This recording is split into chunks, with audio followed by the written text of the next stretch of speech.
शिवसेनेचा जिल्हा परिषद अध्यक्ष बसवण्यासाठीही राणा पाटलांनी सहकार्य करावं, शिवसेना प्रवक्ते योगेश केदार यांचं मत. धाराशिव जिल्ह्यात आज 8 पैकी 6 ठिकाणी शिवसेनेचा सभापती बसला आहे. 2 ठिकाणी भाजपचा सभापती झाला. यांचे अभिनंदन करताना त्यांनी वरील भूमिका घेतली आहे. शिवसेनेची सुरुवातीपासून अध्यक्षपदाची मागणी आहे, ती पूर्ण करण्यासाठी सर्व ते प्रयत्न केले जातील.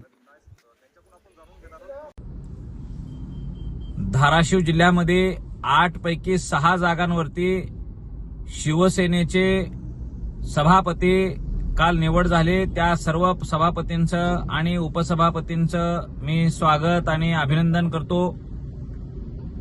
भारतीय जनता पार्टीचे सुद्धा 8 पैकी 2 सभापती बसले, त्यांचेही अभिनंदन आम्ही या ठिकाणी करतो.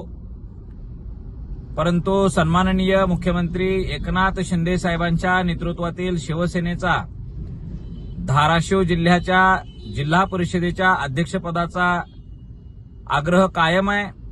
शिवसेनेचाच जिल्हा परिषदेचा अध्यक्ष बसावा ही आमची भूमिका कायम आहे.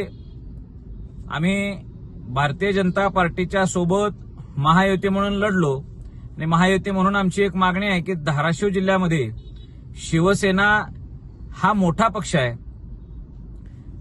पंचायत समिती आणि जिल्हा परिषदांमध्ये कमी जागा मिळून सुद्धा शिवसेनेचा स्ट्राईक रेट हा अत्यंत मोठा आहे.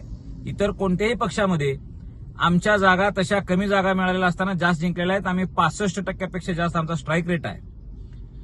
भारतीय जनता पार्टीने नगरपंचायत आणि नगरपालिका निवडणुकीच्या वेळी सुद्धा बऱ्याच काही घटना केल्या झाल्या, पण त्याही वेळेला शिवसेनेला 8 पैकी 4 जागेमध्ये यश मिळवता आलेलं आहे.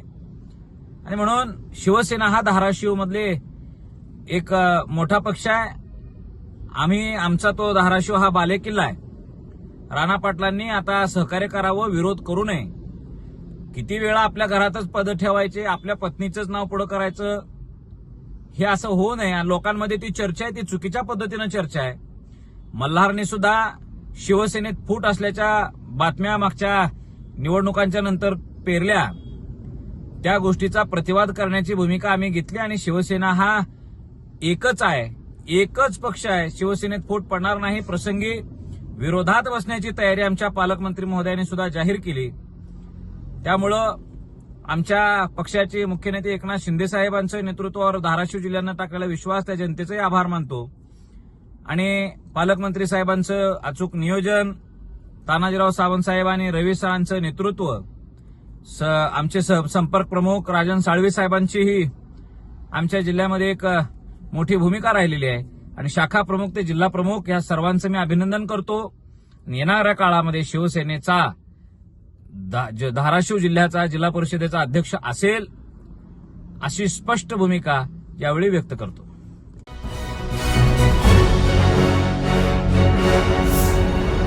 Thanks for watching Ekmat Digital.